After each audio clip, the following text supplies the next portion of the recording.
Class में हमें 8th class के 7th चैप्टर को करना है, जिसका टाइटल है conservation of plants and animals. सबसे पहले तो प्लांट्स और एनिमल्स जो हैं, ऐसी कौन सी जगह है जहां बहुत ज्यादा अबंडेंट में पाए जाते हैं, बहुत ज्यादा मात्रा में पाए जाते हैं। तो ऐसी जगह का नाम है जंगल या फॉरेस्ट। फॉरेस्ट में प्लांट्स हर तरीके के, छोटे बड़े ट्रीज, पुराने से पुराने पेड़ जो हैं हमें मिलते हैं, और हर प्रकार के जानवर, वाइल्ड एनिमल्स को मैं स्पेशली कहूंगी। वाइल्ड एनिमल्स हमको सबसे ज्यादा कहाँ मिलते हैं? जंगलों में। और इन जंगलों का हो क्या रहा है? डिफॉरेस्टेशन। ये क्यों हो रहा है? हमको बिल्डिंग बनानी है, हमको इंडस्ट्री बनानी है, हमको हाउसेस बनाने हैं, हमको एग्रीकल्चर लैंड बनाना है। तो इन सब के लिए क्या हो रहा है? डिफॉरेस्टेशन। डिफॉरेस्टेशन होने से क्या हो रहा है? इन प्लांट्स और एनिमल्स की जो नेचुरल हैबिटेट है, क्या है? हैबिटेट। अब ये हैबिटेट क्या होता है? जैसे कि हर एक ऑर्गेनिज्म का एक नीड होती है। जैसे कि हम ह्यूमंस जो हैं, हम ना तो बहुत ज्यादा लो टेम्परेचर पे जीवित रह सकते हैं और ना ही बहुत ज्यादा हाई टेम्परेचर पे। हमें एक टेम्परेचर रेंज चाहिए, और वो टेम्परेचर रेंज जब हमें मिलता है तो हम उसमें सरवाइव कर पाते हैं। अगर जितनी ठंड अभी है, अगर इससे ज्यादा ठंड हो जाए, -10 के लगभग अगर टेम्परेचर चला जाए, तो क्या हमारे लिए सरवाइव करना इजी रहेगा या बहुत मुश्किल हो जाएगा? क्या होगा ऐसे में? ऐसे में होगी डेथ। क्या होगी? ऐसे में डेथ होगी। और ऐसा क्यों होगा? क्योंकि बदलते मौसम के अनुसार बच्चे, जो भी लोग हैं, वो एडजस्ट नहीं कर पाएंगे, जिस वजह से या तो वो डेथ कर लेंगे या तो वो अपने जो है अडेप्ट करेंगे अपने आप को इस मौसम में रहने के लिए। कैसे करेंगे? जैसे कि सर्दी के दिनों में हम वार्म क्लॉथ्स पहनते हैं, ये भी एक तरीके का एडेप्टेशन है। ठीक है। तो हैबिटेट, जब किसी एक ऑर्गेनिज्म की हैबिटेट ही खत्म हो जाएगी तो वो सरवाइव कैसे करेगा? जब हैबिटेट खत्म हो जाएगी तो ऐसे प्लांट्स एंड एनिमल्स वो हो जाएंगे क्या? वो हो जाएंगे एंडेंजर्ड। ये जो ऑर्गेनिज्म है, ये जब विलुप्ति की कगार पर आ जाएंगे तो ये धीरे धीरे, आज नहीं तो कल, खत्म हो जाएंगे। अब इनको बचाना हमारे लिए क्यों जरूरी है? क्योंकि ये सारे जो प्लांट्स एंड एनिमल्स हैं, ये बहुत इंपॉर्टेंट हिस्सा है किसी ना किसी इकोसिस्टम का, क्योंकि ये बनाते हैं उस इकोसिस्टम का फूड चेन, फूड वेब, खाद्य श्रृंखला और खाद्य जाल का ये बहुत अहम हिस्सा है। हम फूड चेन और फूड वेब क्या होता है, हमने फर्स्ट चैप्टर में थोड़ा शायद इसके बारे में पढ़ा था, जो कि होता है कि जो एक ऑर्गेनिज्म है, जैसे कि एक पौधा है, हरा पौधा है, उसने सूरज की रोशनी से अपना खाना स्वयं बनाया। किस रूप में? फोटोसिंथेसिस से स्टार्च के रूप में। अब इस पौधे की पत्ती, फूल वगैरह खा के एक शाकाहारी जीव खा रहा है। अब इस शाकाहारी जीव को एक किसी दूसरे जीव ने खाया, अब इस जीव को किसी और बड़े जीव ने खाया। इस प्रकार से एक खाद्य श्रृंखला बनती है, और इस खाद्य श्रृंखला में जब बहुत सारे जीव जुड़ जाते हैं तो वो बन जाती है खाद्य जाल। तो ये होता है पूरा एक इकोसिस्टम। इकोसिस्टम में, सॉरी, ये तो इकोसिस्टम का एक कंपोनेंट है।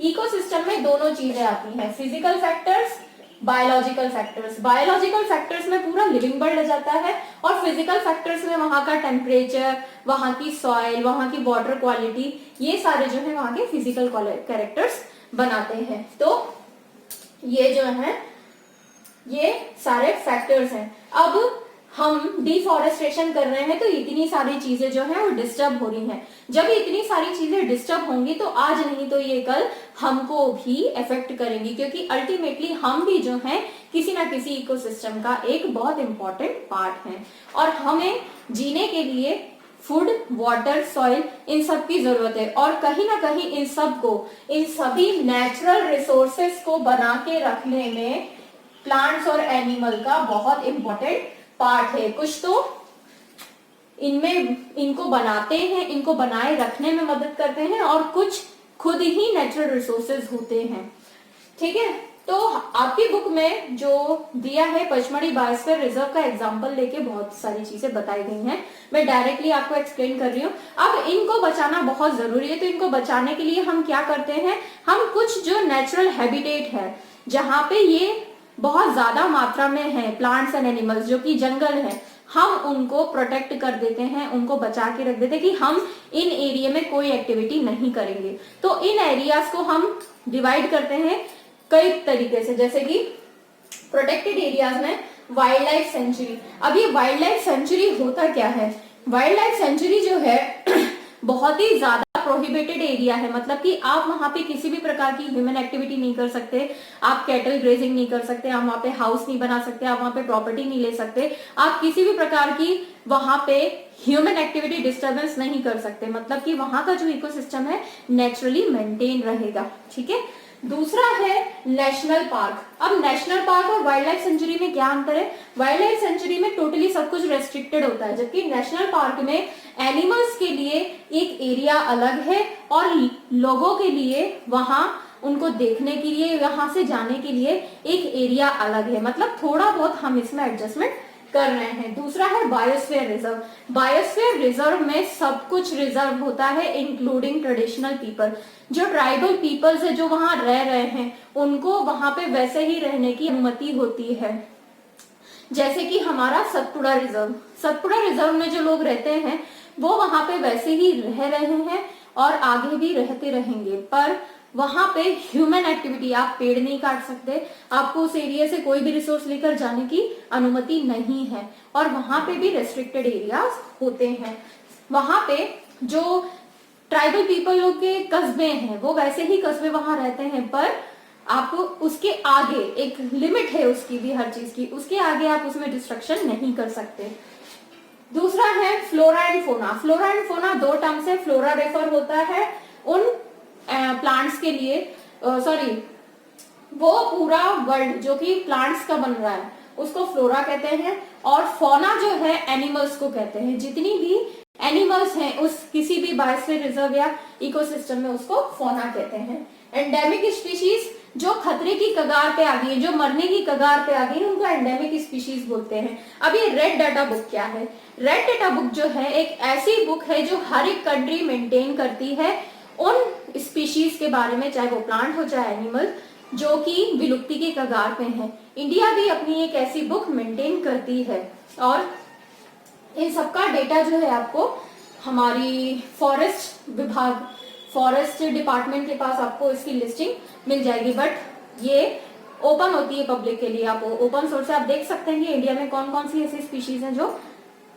क्या है, एंडेंजर्ड है या खत्म होने की कगार पे। दूसरा है माइग्रेशन।